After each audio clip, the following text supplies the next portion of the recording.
ขันมาแล้วเอานักเลยเป็นยังจิตนักเลย โอ้ยเสียเวลาบ่น้ำมันแห้งแพง ตรงค่ะว่าบารมีของคุณทักษิณนั้นยังไปถึง อ้าวปิดงานครับเงิน นอกจากนี้ยังถามถึงกระแสความนิยมของคุณรัชนันท์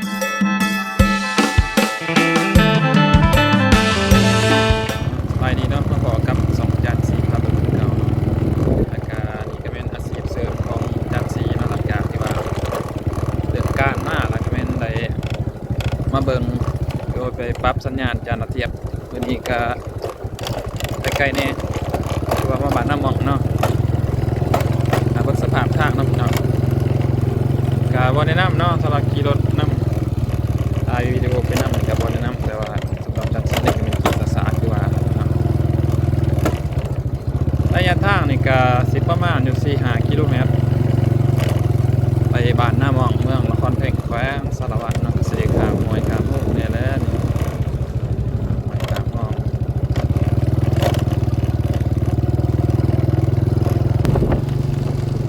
สำหรับหนทางนี่ก็ผ่านหลายขวดหลายโหงอันแล้วเนาะเพื่อสิฮอดบ้านเขาเจ้าก็ดีด้วยระยะฤดูฝนนี่ก็เป็นเที่ยวยากเนาะแต่สำหรับฤดูแล้งนี่ก็เป็นพวกทรายหลายทานถ้าติดตามส้มสองจันทร์สีพาเบิ่งกับสิหูเนาะจันทร์สีก็มีอาชีพรักก็เป็นผู้สอนอาชีพเสริมก็เป็น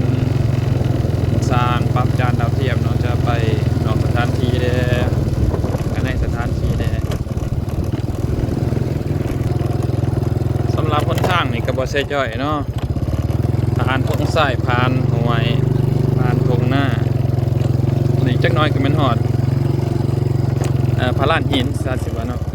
เป็นหินเจอจุดเป็นพระลานหินขึ้นคู่ขึ้นฟ้าอยู่เจ๊ได้พอได้เฮาก็ไปเบิดเนาะพอไปหอดถึงครับสามารถใช้บริการจานสีได้เนาะนอกจากโทรทัศน์จานดาวเทียมแล้วก็ยังซ่อมแปลงปรินเตอร์ปลอมแปลงคอมเครื่องเสียงลงวินโดว์เฮ็ดการซื้อพิมพ์บัตรเสิร์ชเนาะได้สนใจก็ใช้บริการราคาเป็นกันเองศึกษาอาการในปีดูสัปดาห์เนี่ยเนาะก็มาหอนบ้านข้าเจ้าแล้วเนาะจะขี่ไปอีกไม่หนึ่งก็สิหอนบ้านลูกค้าแล้วหอนแล้วบ้านน้ำก็เงินลูกค้าก็สิอยู่นี่จานดับไปใส่แล้วพ่อใหญ่จับเป็นอย่างก็ใช่หรอมาหอดมาถึงเปิดบาทนี่พ่อใหญ่ไปนำแต่เสาผม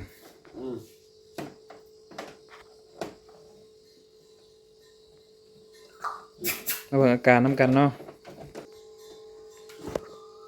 เบิ่งที่ชื่อมันก็บ่มีเสียงมีปากมันจะหย่านขางเลยเปิดขึ้นอยู่เนาะมุ้ยสัญญาณหรือว่ามีมันขาดเกินมันขาดไปเลยมันก็ข้างไปเลยเบิ่งมันก็บานมันขาดก็ขาดมันก็มาเลยขาดไปเลยจานดูนี่ก็เก่าแล้วก็เก่าอยู่เลยเนาะยังเบิ่งได้เสย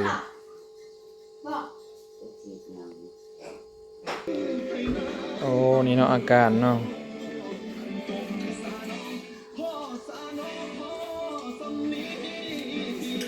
อาการนี่ก็เป็นไปสองวิทยุมีแต่เสียงมันบ่มันขาดบ่ฟาดมันมากปักปลาเรียดเท่านั้นแหละมันหน้าเบิ่งเหลืองอยู่ดอก มันก็เบิ่งมาข้าวเดียวมันก็ข้างไปเลยมาหาสิเอ้ยเห็นได้มาหน่อยกระจ้างอันนี้จะได้กระดับในอาการนี่บ่ยากอาการนี่แม่นส่องวิดีโอส่องวิทยุถึงสองวิทยุในช่วงที่ถอดออกเนี่ยมันมีโครงถึงสองวิทยุเนาะเราได้มันไม่ตรงกัน แล้วพอตอนเนี้ยเราแจ้งว่าอินเวอร์เตอร์พอมันจะว่ามีเนาะก็ดูวงจรที่ผ่านมาแล้วนะครับขั้นตอนที่อยู่ข้างในแล้วก็ออกมาเนี่ยอ่านเบิ่งนะหามันก็บอกว่าวิธีไหนแม่การเมืองอ่านเด็กแล้วก็อ่านเด็กแล้วจะอ่านเลยบ่เป็นแล้วเขาบอกว่าวังเสาร์ ฮะ คณะวิทยุก็บอกง่ายๆก็ได้อีดอกบ่ได้มาอันนี้ คนไหนจะบอกว่าลืม อ๋ออ่านบนนั่นเองมันก็บอกว่าคือวิทยุมันบ่ ว่าบ่มีสัญญาณเขาก็ว่าโอ้จานเพะเลยนี่ สิ่งนั้นจะช่วยเรียกความ คันว่านี่เขาโทรมากดนี่ก็ได้ดอก รถนี่ได้บ่คันวิทยุ แม่น คันเป็นแนวนี้เท่านั้นคันมาแล้วเอานักเลย มันเป็นยังไงจริงนะเราเว้ย โอ้ยเสียเวลาบ่ ใจของคนในบ้าน หมกน้ำมันแห้งแพง ตรงค่ะว่าบารมีของคุณทักษิณนั้นยังไม่เคยจางหายไปจาก อ้าวปิดงานรับเงิน นอกจากนี้ยังถามถึงกระแสความนิยมของคุณรัช จาก นัน แล้วแล้วก็พอดีว่ามีลูกค้าคนที่สองอีกเนาะเดี๋ยวสิไปเบิ่งนำกันว่าเป็นอะไรอาการมัน เบิ่งให้ก่อน เบิ่งหั่นแหละเบิ่งก่อนเบิ่งอาการก่อนรักษาเว้าฟังเว้านี่คือเขาว่าแหล้ว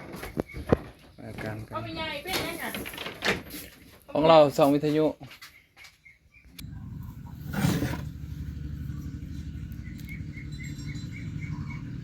เปิดได้บ่ดีหมดนะ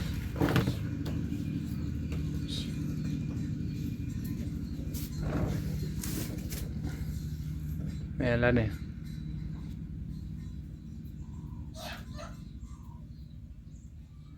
อาการนี่มีเสียงมีภาพอาการหย่อนเหตุของจอแผ่น เปิดขึ้นมาอันนี้คือเสียงแต่บ่เห็นคนส่องได้ก็คือจะเป็นเบิดเดือนไปได้ก็ได้ แม่นหลอดกระหน่ำแสงมันตายเพะหลอดแบ็คไลท์มันนี่ก็สิได้กลับบ่งอาการเป็นน้ำแบ็คไลท์เจากของเพิ่นก็ว่าบ่แปลงเนาะมันทันมีเงินอยากสิได้กลับแล้วก็